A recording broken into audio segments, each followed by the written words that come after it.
Good morning. Welcome to the Kingsport in this hour. We're now in the 11th month, first day of the 11th month in the 16th year of Changi. Doesn't it seem like the 10th month just went on forever and ever and ever?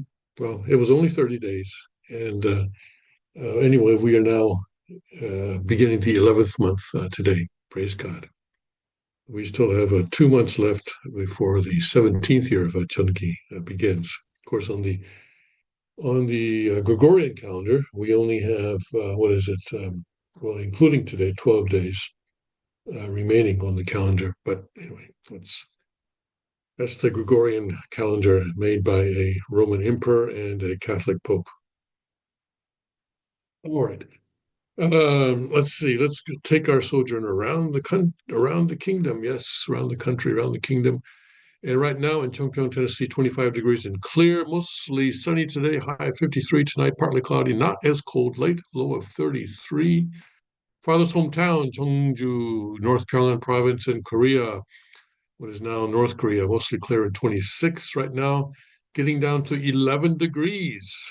Tonight, clearing and much colder. Tomorrow, colder with plenty of sunshine, high of 28. And then at the Chonigung Palace in northeast Pennsylvania, 28 degrees and clear, much colder with some sun, then increasing clouds, high of 37. Tonight, overcast and breezy, low of 27. At the Liberty Rock RV Park and Campground, Limestone County, Texas, clear and 43. Getting up to 76 today, but very windy, partly to mostly sunny and warmer. Tonight, clear and low of 52. Suncheon Palace in Korea, some clouds at 55 degrees right now, colder with considerable cloudiness, low of 32. Tomorrow, rather cloudy and much colder, high of 40 degrees. Gunma Palace is in Japan, partly cloudy and 49. A brief shower or two this evening, otherwise partly cloudy, low of 44. Tomorrow, some sun, then increasing clouds, high of 60. In Guangzhou, Guangdong Province, clear and 76. Remaining clear through the night, 64 degrees for a low. Tomorrow, breezy in the morning, otherwise remaining warm with plenty of sun. High of, 81. My goodness, that's nice. All right. All right, let's go to Father's Word. And let's see where we are today. We're in the book on the Pan-Pacific Providence. Chapter 5. Chapter 5. And I'm not going to try and see what section we're in. Anyways, chapter 5.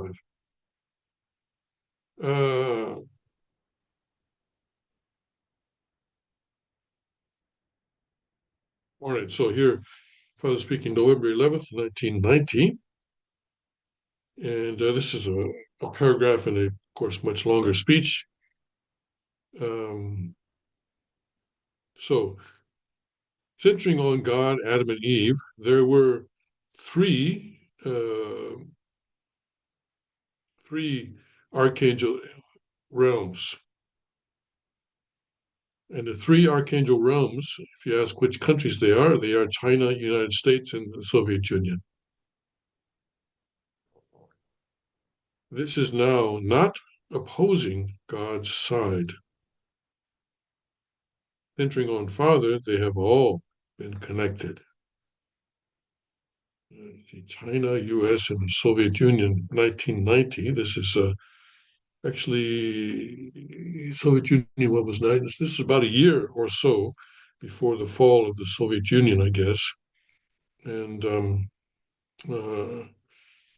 Father saying that they are all connected in 1919, centering on Father. Okay.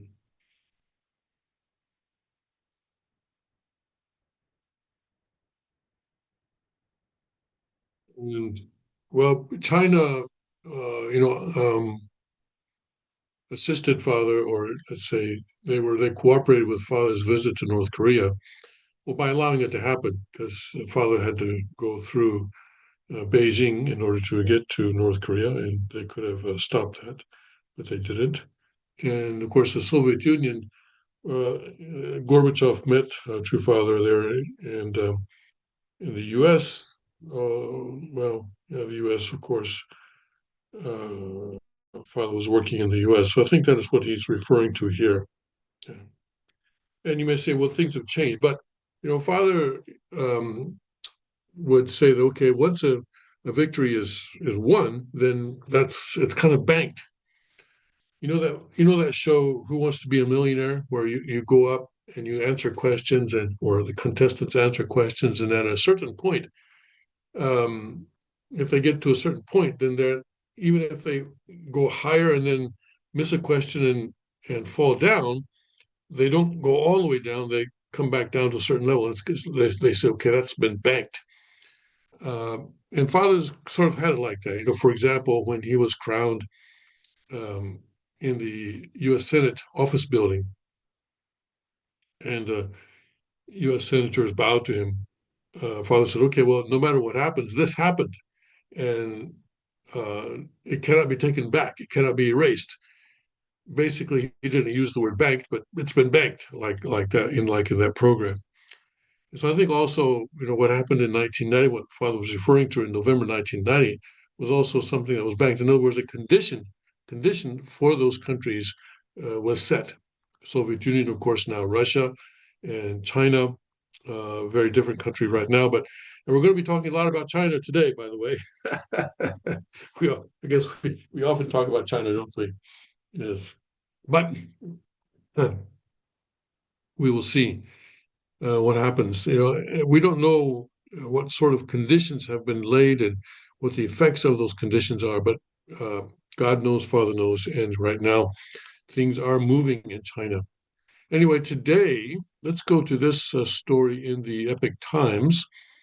And this is a story that sort of comes out of a conference that was recently held in uh, Washington, D.C.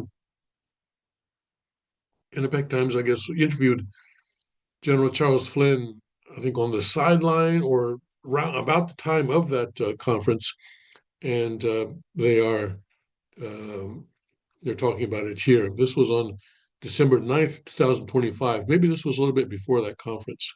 Anyway, he was at the conference, as was Kukchini, by the way, and he met this General Charles Flynn, who is the brother of General Michael Flynn. Anyway, so we'll see here. I think he's the younger brother.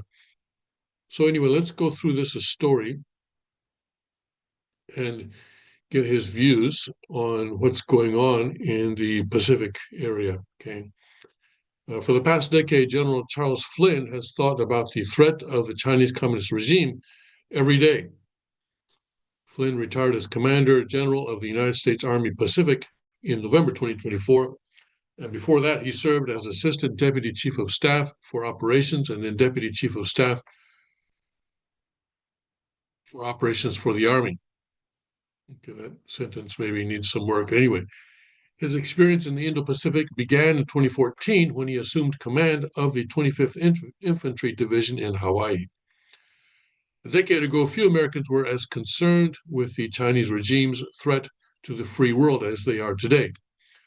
And at that time, Flynn had just spent 14 years zeroed in on the Middle East. A decade ago, let's see, that would be 2015. Well, certainly, Father has always been concerned about China's role in the Pacific. And in the 1990s, he formed something called the Island Nations Federation for World Peace, focusing on the island nations in the Pacific, but led by Japan, but also the small island nations, Micronesia and all those nations there, and nations like Philippines, Indonesia, and so forth and so on. Because he understood that China was going to be making inroads into the Pacific, which they have. Okay. So Father, I think, was way ahead of these people. Um, okay, I knew everything about Kabul and Kandahar and Kunduz and Baghdad, but I really had not been paying any attention at all to China in the Indo-Pacific, Flynn told American thought leaders host Jan, how shall I pronounce that? Let's Jan, all right, Jan. She's just Jan, or he, or whatever.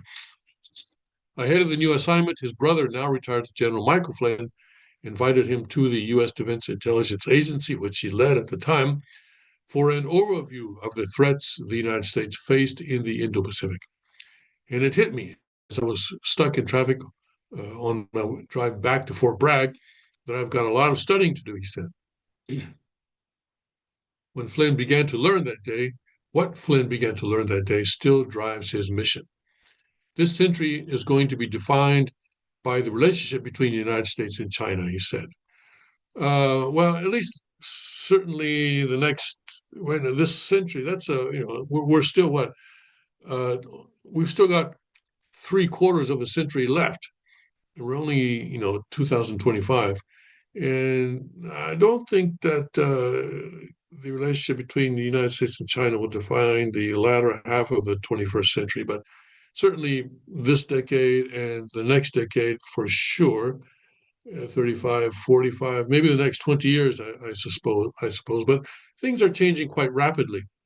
And I think my opinion, of course, well, does he know more than I? Well, he knows more than I do about the current situation, but I think I know more than him about the future, because I know the direction that God's providence is headed. And I don't think that the Chinese Communist Party is going to last another 75 years, or even 50 years, or even 25 years. We're 10 years from that window of modernization, organizational change, and the technology injects into the military in China. We cannot wait. Speed is our biggest problem right now. We have a greater sense of urgency to counter what the Chinese are doing in the region. Well, that's good, yes, because certainly China is doing a lot in the region right now. And they have a lot of problems with their economy, especially, but they seem to be muddling through somehow. And this is the nuclear capable ballistic missile that was unveiled on transporters during a military parade in Tiananmen Square in Beijing on September 3rd of 2025. That's this year, right? Okay, so these nuclear capable missiles there on their transporters, these cars underneath them are transporters.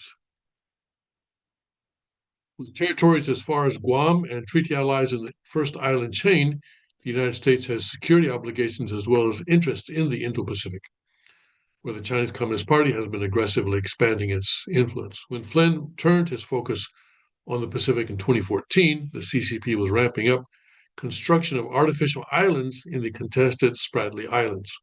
All right, so this is in the South China Sea.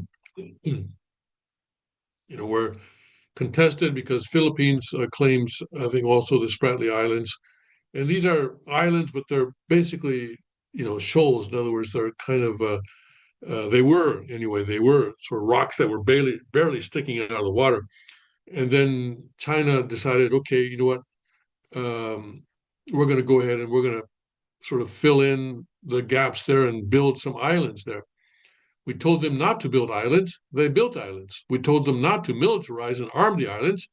They militarized them. We told them not to position forces on those islands. They did that, Flynn said. This is why I say that China has been on an incremental, insidious, and irresponsible path to create conditions where they gain regional hegemony because they have global aspirations. Flynn saw those islands as more than an indication of bad faith by the CCP, which claims that the construction is for non-military use, despite satellite imagery evidence to the contrary.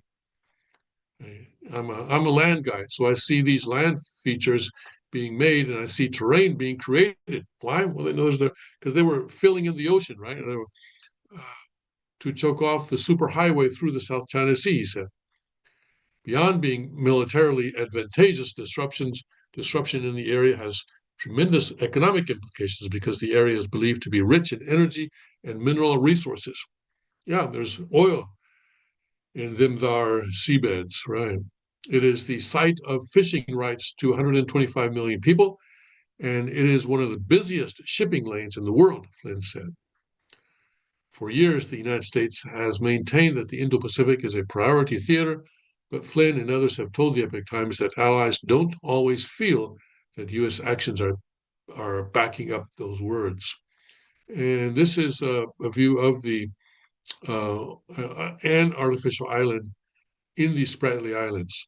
Okay, so this is, I guess, one of the major ones. But here you have what looks like um, a landing strip of some sort, and you have a lot of buildings here, a lot of buildings, right? Also buildings, buildings, buildings, buildings, buildings, and I guess what is this? What is that? Looks like a air traffic control or something like that. That's clearly a radar situation, and that's another radar situation there. And they got some sort of field here, and looks like another radar there, and then it's buildings there. So and so this used to be just a sort of a some rocks sticking out of the ocean, but China went in and built all this up, okay? And then all sorts of things going on here. They claim that it's for peaceful purposes, but clearly that's a lie. It's just not at all close to the truth. Okay. Buildings and structures sit on an artificial island built by China in the Spratly Islands in the South China Sea on October 25th, 2022. So this is already 3 years ago. The Chinese Communist Party has expanded its influence in the Indo Pacific by building and militarizing artificial islands in the South China Sea, a key trade route. Okay. All right, let's continue. In 2022, Flynn was in a meeting with the Chief of Defense, the Army Chief, and the Minister of Defense of a member of the Association of Southeast Asian Nations. The same day, a $33 billion U.S. support package for Ukraine was approved. This was 3 years ago. Okay. So, well, in 2022, so this was towards the beginning of the Ukraine war. Those defense officials bluntly expressed their concerns that this would take U.S. attention away from the Indo Pacific. Exactly. That's what I've been saying. They said, "Are you serious? What's going to happen now? Are you going to be here?" He said. And I think that really struck me at that particular point. And I thought, boy, if we don't signal and message our will to our treaty allies and partners in the region, we're going to create a lack of confidence in the United States in the Indo-Pacific at a time when we can ill afford to have that. Flynn said he spent the remainder of his time as U.S. Army Pacific Commander General trying to pull together the Army leaders in the region. The Army leaders, I think he means by this, the leaders of various countries. Probably that A should be a lowercase a. I think it means army leaders of various countries in the region. Now, the Trump administration has issued a national security strategy that places the United States focus squarely on the Western Hemisphere. In other words, not not Asia, but on the Western. In other words, Central and South America. As for the Indo-Pacific, Flynn said he thinks the strategy correctly identifies the country's interests in protecting their sovereignty. The countries are plural here. So talking about Japan, Korea, Philippines, Thailand, etc., Vietnam, also Australia, etc., identifies those countries' interest in protecting their sovereignty. All right. But he says, help those that help themselves. So that's, you know, yeah, so he's saying that the U.S. is going to de-emphasize the Indo-Pacific. In my view, I think that's what that means. The strategy calls for cooperation with partners in the region to establish deterrence as an economic imperative. The administration is going to help those that help themselves, Flynn said, pointing to expectations that allies increase defense spending. They're going to want you to put some money on the table. Why? Because it's an investment in your own defense and protecting your own territorial integrity and national sovereignty. And a large part of their security umbrella in the region are their land forces, just like China. Okay. Well, I know Japan and Korea are already, they have been putting up money already. It's not as if they're not putting up any money. They've been paying a lot. And, every time the issue comes up, the United States has been pressuring both countries to pay more. And I guess Flynn was part of that effort over the past 10 years or so to get countries to pay more. But now he's saying that they're going to have to pay even more, or they're going to be expected to pay even more for their own defense. Right? what we also know in the case of U.S. forces Korea is that, and I think Japan as well, when we talk about U.S. forces Japan, we're mainly talking about Okinawa. When we talk about those U.S. forces in Korea and Japan, they are one of their roles is going to be to be a counterweight to China. So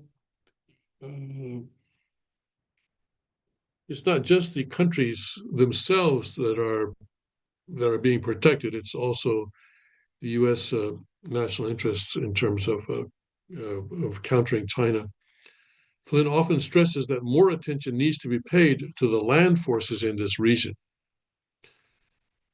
Washington is sometimes the hardest place to make this argument, he said, because most people look at the map of the region and see a lot of blue. He said the misconception is that the area is a naval or air force theater. It's a joint and multinational theater, and it can only be solved by joint and multinational applications in all domains, Flynn said. He said that when the CCP is buying up telecom companies near U.S. bases or local media companies to publish articles criticizing the United States to try to sway the people, that's important information gained from being on land. Of course, the commander of U.S. forces in Korea is a army general, because the main contingent here is the U.S. Eighth Army. I think in Japan it may be an Air Force general. This is what Indonesian National Armed Forces soldiers line up for a departure ceremony in front of the warship KRI Makassar 590 at Tanjung Priok Seaport in Jakarta, Indonesia on August 29th, 2025. Retired General Charles Flynn said Washington often miscasts the Indo Pacific as a naval or air domain, noting that most Asian militaries are predominantly army, including Indonesia's at about 75%. Okay, well, and certainly that's true with Korea. And you can see why, because Korea has always assumed that their main task is to prevent another invasion from the north. And of course, there is a good air force in Korea and also a good naval force, but the primary force in Korea is army. And I guess that's true with Japan as well. I don't know if that's true with Japan, but yeah, I think it is maybe. Although Japan has a bigger navy than Korea. So here, India, 80% of the military is army, Indonesia, 75, Thailand, 75, Vietnam, 80, Philippines, 70% of its military is its army. It has more divisions than the U.S. Army does. Flynn spent his 10 years in that region trying to pull together a strategic land power network to counter the CCP's expansion, adding that he saw toward the end of that period that some of those forces were beginning to step up in new ways. These nations don't want to be beholden to the security umbrella of the United States, he said. They want to be able to they want to be enabled by it, and they want confidence in it in the event that there's a problem, but they really do want to partner with us. What the United States provides is a technological edge in training, Flynn said, aligning the new national security strategy with what he's seen on the ground. Early last year, the United States put a new capability in the hands of a Philippine task force, a mid-range land-based missile. The task force landed in the middle of the night at the northernmost tip of the Philippine Islands, offloaded and set it up. Within a day, the CCP issued a statement meant to intimidate the Philippines by implying it was becoming a tool of the United States. What did the Philippines say? They countered right away by saying, we will train, we will project, we will protect our people any way that we choose, Flynn said. They stood up for their sovereignty, he said, and he noted that Japan has recently done the same. The United States also has the military edge over the CCP in terms of land power, Flynn said. The Chinese military has designed an anti-access area denial arsenal designed to defeat U.S. air and maritime power and degrade, deny, and disrupt space and cyber capabilities, he said. It is not designed to find, fix, and finish distributed mobile, reloadable, and networked land forces inside the Indo Pacific, Flynn said. Chinese naval and air incursions are happening every day at alarming rates, occupying the attention of the United States, Japan, Korea, Taiwan, and others. My point is that we have a way of increasing the indications and warnings to our national command authority by watching the army, he said. You can't invade Taiwan with the Chinese Navy and the Chinese Air Force. But when they start moving that army, then there's a problem. Flynn added that his idea of increasing Army engagement with partners is not to add more U.S. bases, but more faces in more places with less bases. Let's look at that again. More faces in more places with fewer bases.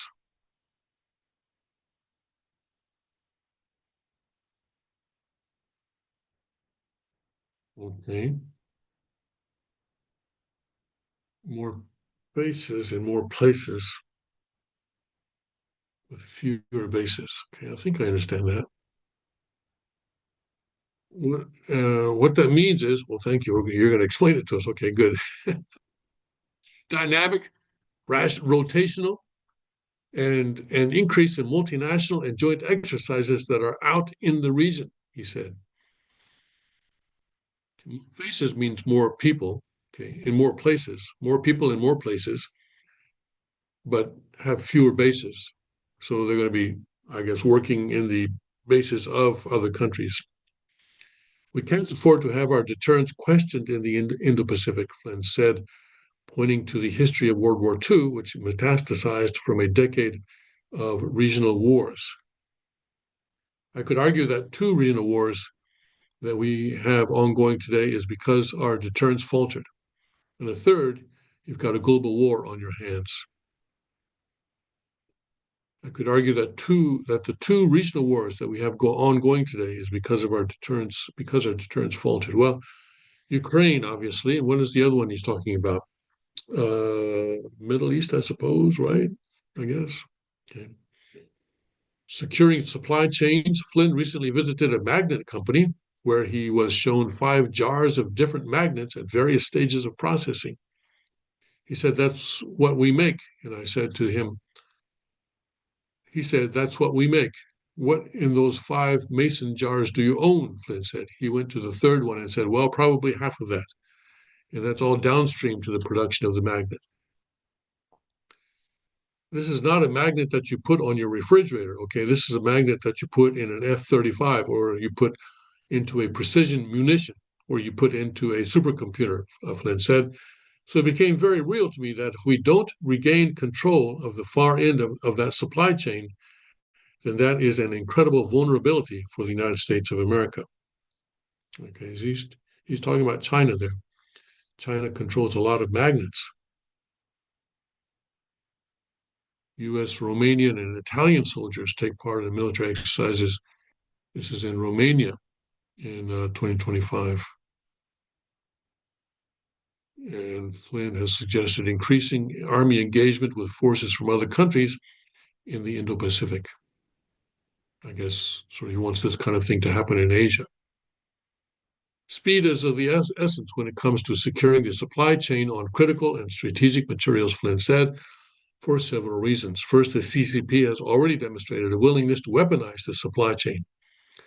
Yes, they have, haven't they, with the rare earth minerals, especially. Second, reshoring takes time. Factories need to be built and technologies for proprietary capabilities that don't exist in the United States need to be tried and tested. And third, according to Flynn, 60% of the trade workforce will be at retirement age by 2030. Here, Flynn has another military-related solution. There's a massive cohort of soldiers that go into the military, sailors, airmen, Marines, Space Force guardians. They do their time in uniform for 3, 5, and 6 years, and then they depart. Well, they have leadership skills. They're educated, he said. So why don't we grab that group and say, hey, we're going to give you, we're going to pay 90% of your academic bill to get into the trades, he said. Flynn said that he has confidence in the innovator aspect of the United States' DNA, but that creating that training pipeline is imperative to unlocking it. The equipment may be advanced, the technology may be advanced, but you're still going to need people to do certain things in mechanical ways that only people can do, he said. Not to mention, you want the mental agility of the human to be able to innovate, create, and then build things that are new and creative and look for opportunities that you may not see otherwise. All right. So that's the end of that story. So this is a retired Army general talking about the Army land forces of the United States in the Indo Pacific region. It's true that most of the time when we think of Indo Pacific, we think of Navy, then first of all Navy, then Air Force, and you know really well, really on the Korean Peninsula. It's only really on the Korean Peninsula I think that the Army has a significant significant presence. Okinawa is mostly Marines, and then the Air Force has some bases in Honshu, and also the Navy, of course, has two significant bases in Japan, Sasebo in Kyushu and Yokosuka near Tokyo. So the Army doesn't have a whole lot of presence in Japan and Korea, and I guess they have more of a presence down in Southeast Asia, according to what we're looking at there, what we were reading just now. All right. Well, yes, with the hope that he can continue to have influence in Washington. But definitely, China is a problem, and the relationship with China is certainly going to be the main issue for the United States for the next 10 years, definitely 20 years, probably 30 years, really? I don't know. I don't know. Is it really going to last that long? Will the Communist Party really last that long? The thing about communist parties is that they tend to collapse on their own, of their own weight. That's what happened in the Soviet Union and in Eastern Europe. And Cuba is still going, but even Cuba, you know, North Korea is also having some difficulty maintaining their status quo. So we'll see what happens over the next 10, 20 years. But I think I think we can be hopeful that things will improve in the area. But we need to have strong deterrence in order to make all those things happen, so as to maintain the pressure on China.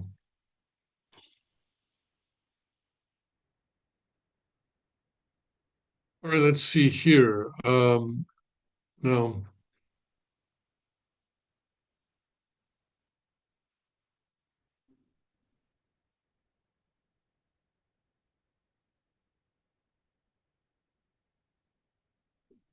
see here. So President Trump ordered a strike against Syria, and it was quite a massive strike.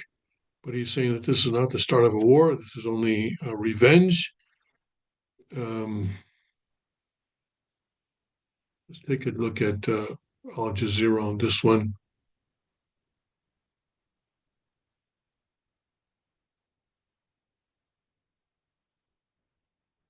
Uh,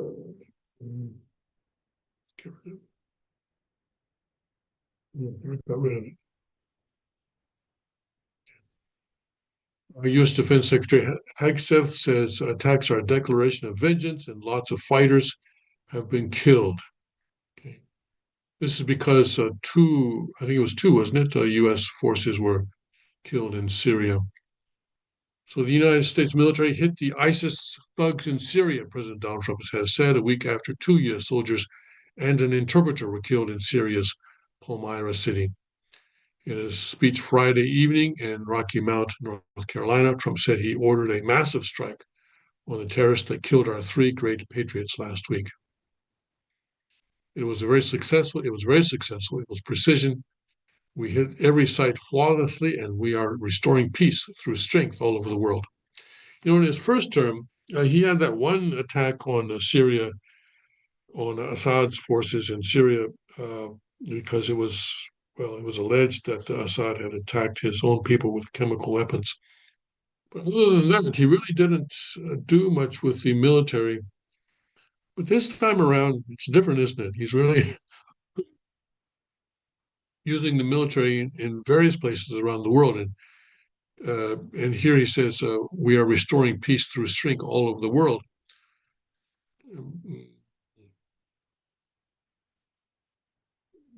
Okay, well, Berlin's Air Force also carried out strikes as part of the operation in southern Syria, the army confirmed Saturday.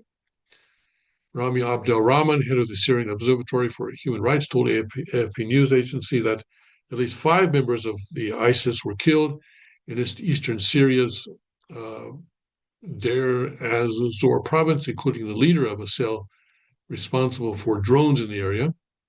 A Syrian security source told AFP that the U.S. strikes targeted ISIS cells in Syria's vast Badia desert, including in Homs, Deir az-Zor, and Raqqa provinces, and did not include ground operations. Trump separately wrote on his Truth Social platform that Syria's government, which was formed, was fully in support of the U.S. military operation. Well, that's nice that they got permission from the U.S. Or from the Syrian government before they did this. Syria's Ministry of Foreign Affairs also repeated its commitment to combating ISIS and said it invites the United States and member states of the international coalition to support these efforts. The Syrian Arab Republic reiterates its steadfast commitment to fighting ISIS and ensuring that it has no safe havens in Syrian territory and will continue to intensify military operations against it wherever it poses a threat, the ministry said in a statement shared by On X early on Saturday. Okay. And let's see, so that's okay. This is not the beginning of a war, it's a declaration of vengeance, Hegseth said. And okay, we hunted and we killed our enemies, lots of them, and we will continue. All right. They struck 70 targets holding ISIS infrastructure and weapons. Okay. So at least they're doing it. They did this with the permission and cooperation of the Syrian government. And Syria right now, I guess the new government in Syria is trying to demonstrate that it has turned over a new leaf because, what this guy used to have, what was it, $100,000 bounty on his head, the current president of Syria, and that has been removed by the United States. Was it 100,000 or was it even more? But anyway, it was a big bounty. So he used to be a big bad guy, but now he's a big good guy. And interesting that people, well, in the field of diplomacy, things change. Things change. We'll see. We'll see what happens. But yeah, what's going to happen there in Syria? Will the United States establish bases in Syria? I don't know. I don't know. We will have to see. Okay. All right. Let's see. There's some interesting stuff going on in Korea or the Korean Peninsula. Uh, South Korea is saying that North Korean troops have or did cross the military demarcation line again. Let's see here.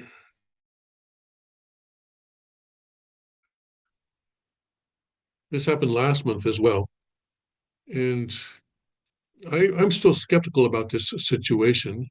I think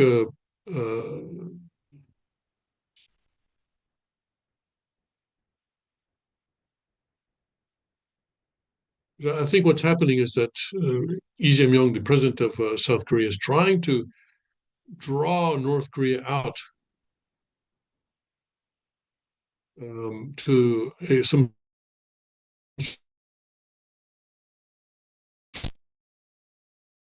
sort of some sort. And I'm not exactly sure what he has, but as I've explained before, the military demarcation line between the two sides is not marked by any fence or wall or in 53. It have not been touched since 1953. What is that, about 72 years? And so in the meantime, weather, animals, knocking them down, things like that. And so in a number of places along the military demarcation line, the exact border is not clear. And so, what I suspect has been happening is that the North Korean soldiers have been sort of, because it's not clear, they've been into what South Korea considers to be its side of the border on a regular basis, probably. But South Korea has not made an issue of it until now. But now Lee Jae-myung wants to make an issue of it, not because he has hostile intentions against North Korea, but because he wants to say to North Korea, hey, we got this situation going on. Let's get together and let's make the line clear. And I think that's his sort of excuse to North Korea to trying to draw them out, because right now North Korea is refusing to talk. They're saying, hey, we don't care that you are a leftist government. We don't care that you want to apologize to us for what Yoon Sung-yeol did and sending drones over our capital city. We don't care about that. As long as you guys have U.S. forces on your territory, we're not interested in talking to you. That's right now the North Korean position. Plus, you have to recognize us as a nuclear possessing nation. Already, President Trump has said that North Korea has nuclear weapons. It's a country with nuclear weapons, and he was just stating the obvious. But North Korea wants South Korea to also say that, and also they want first to get to have Lee Jae-myung remove U.S. forces from South Korea before they agree to any talks. It's interesting what is happening in North Korea. Why did North Korea take this step of just sort of cutting off South Korea? Used to be, that the beginning with the grandfather Kim Il Sung, the policy of North Korea was that someday we're going to come in and we're going to take over the South, right? And they even made some attempts. They even, sent a small contingent of infiltrators, armed infiltrators, into South Korea in the 1960s. And even when was that? Our kids were in elementary school, so it must have been what, 25 years ago? No, it was before 1997.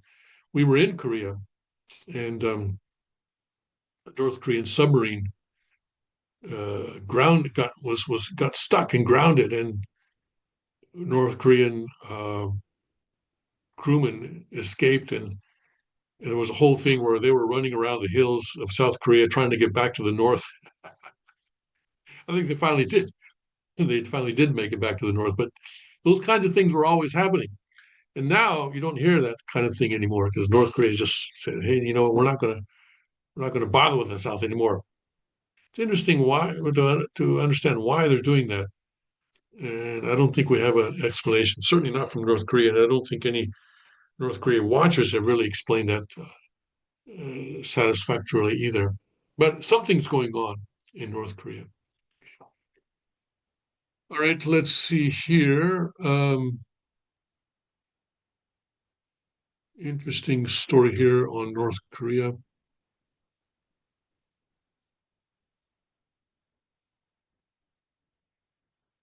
me show you this. Panmunjom tours will no longer enter the blue buildings or North Korean border, right? Deputy Commander tells NK News that tourists will instead visit roof of the Freedom House amid heightened security concerns. Okay. Okay.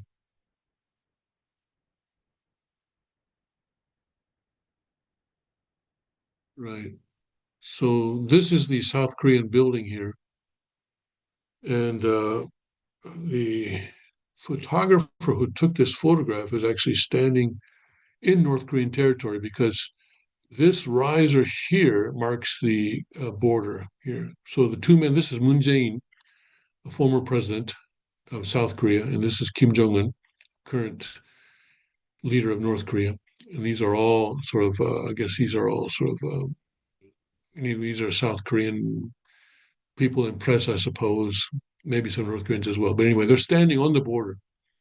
This is the border right here, and it comes down like that, and it goes right probably where they're standing, and it goes like that. And so these blue houses, blue huts, are built across the border. So half of them are in South Korea and half in North Korea. And it used to be that you could, I think, probably the one here on the right, you could go in, and this is where the Military Armistice Commission would meet. And there was a desk that also half of the desk was in the south and half the desk was in the north, and sort of the two sides would sit across from each other and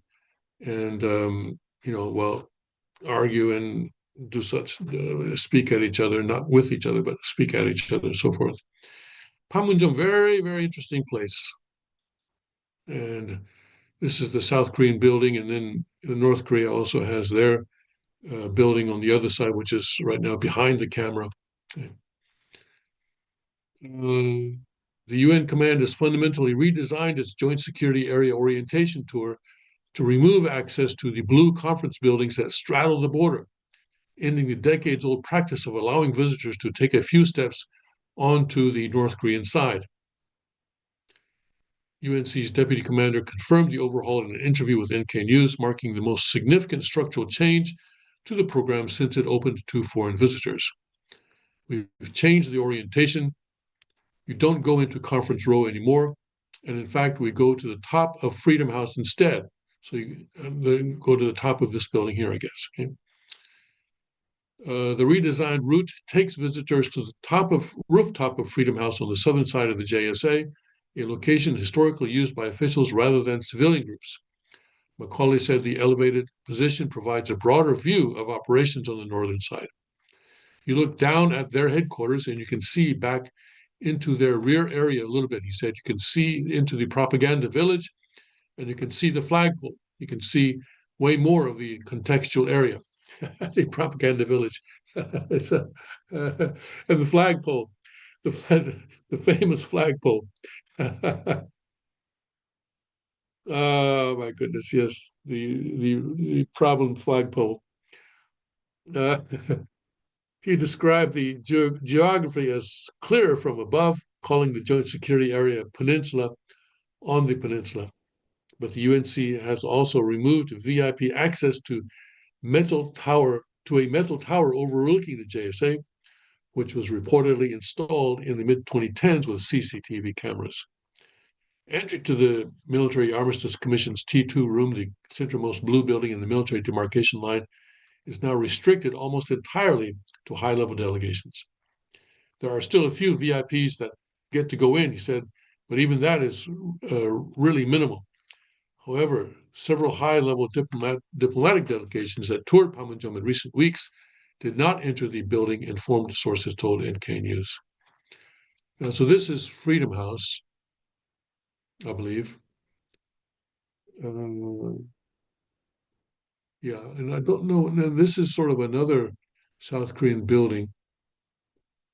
And this photograph, where was this photograph taken from? Must have been taken from Panmunjom, which is the North Korean building. But it's a South Korean photograph. Interesting. This is definitely the South Korean building. This is not the North Korean building, I don't think. But yeah, this is Freedom House.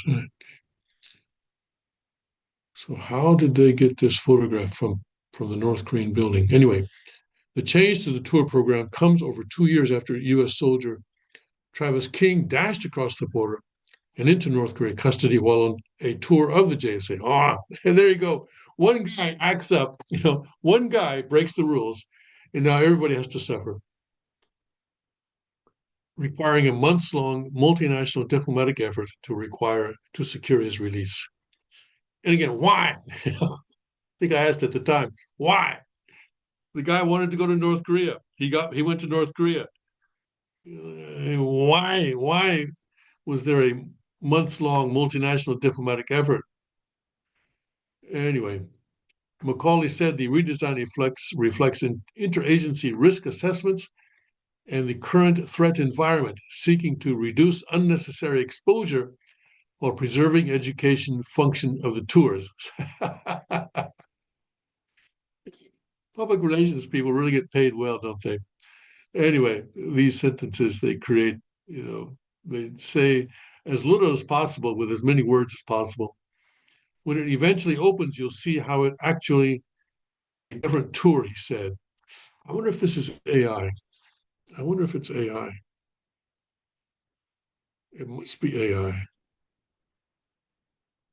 Okay, this is a map of Panmunjom. Okay, here we go. Yeah, okay. All right. So these are, so here's the red line here. That's the military demarcation line. And then this is Panmunjom, the North Korean building here. Okay. And then the bridge here and the bridge here. Right. And then the red line. Is there more? I guess, okay, the same one. All right. I wonder if this is AI.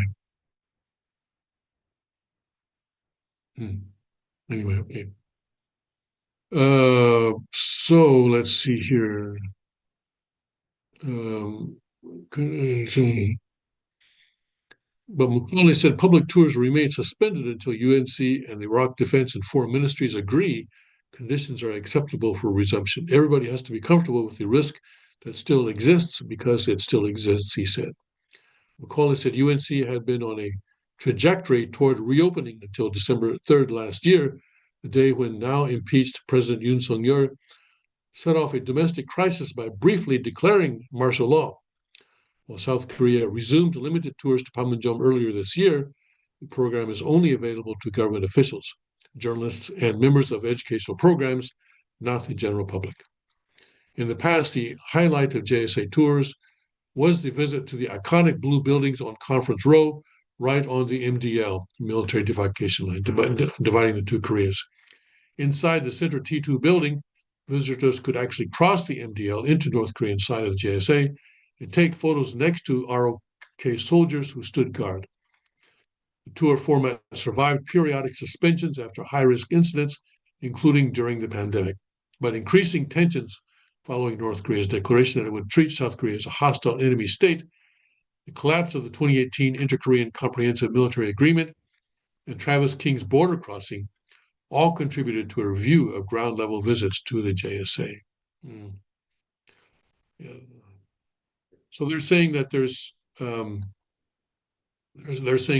a increasing tensions, and they're listing their North Korea treating the South as a hostile enemy state as I guess, well as one of the factors in the increasing tensions.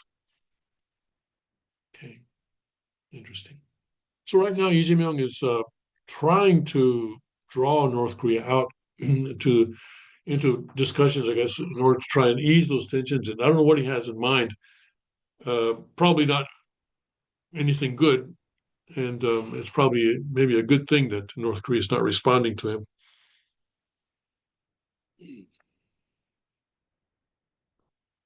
Lee Jae-myung wants to be friendly with China, and he wants to be friendly with North Korea. Basically, remember Kim Dae-jung, who was the sort of the first leftist president to have power in South Korea, uh, made a huge effort to send all sorts of money and rice and fertilizer and all sorts of aid to North Korea. And I think Lee Jae-myung is probably has something like that in mind. We have to assume. Yeah. So yeah, if North Korea, well, no, right now North Korea doesn't need the South because they've got Russia, and they're getting all sorts of aid, I'm sure, from Russia, and also they're also getting a lot of cryptocurrency, like we talked about yesterday. How much was it? Was it $3 billion or something like that? We don't need you. We're stealing it from all the fools who keep their cryptocurrencies on exchanges instead of putting them in self custody, cold storage, self custody. Anyways, and also all the North Korean people who are working for Western companies pretending to be South Korean. You know? uh, what was it? There was an article here that Amazon blocked something like, oh yeah, 1,800 suspected DPRK job applicants. Those are the ones they blocked. But how many of got through, I wonder. And here, North Korean infiltrator caught working in Amazon IT department. North Korean infiltrator, this is 2 days ago, caught working in Amazon IT department. And he was caught because there was a slight lag in the internet. Slight lag, 110 milliseconds. Milliseconds. 100 milliseconds would be a tenth of a second, right? So just over a tenth of a second lag in the keystroke input. And that what tripped him up. So how many others are working for Amazon? I wonder, and getting paid. By the way, getting paid. And the way they do this is that their pay goes to somebody in America or in the West that is helping them, and then the money gets somehow transferred somewhere, um, so that it eventually reaches North Korea. Okay. So anyway, interesting things going on there. Interesting things going on. Right. Let's see what else is going on. We've got just a couple minutes left, but I don't see much else going on right now. Yeah. This whole thing with the Epstein files, I'm not interested. Not interested. I mean, these people, they're all guilty. Right?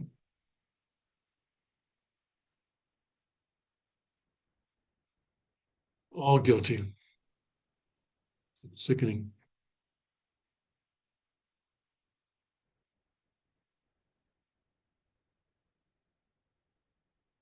All right. So I was just looking at Breitbart to see if there's anything interesting, but I don't see anything there. All right, let's go ahead and call it a day. And I will see you on Monday, the 22nd. God bless Godspeed. May his kingdom come quickly.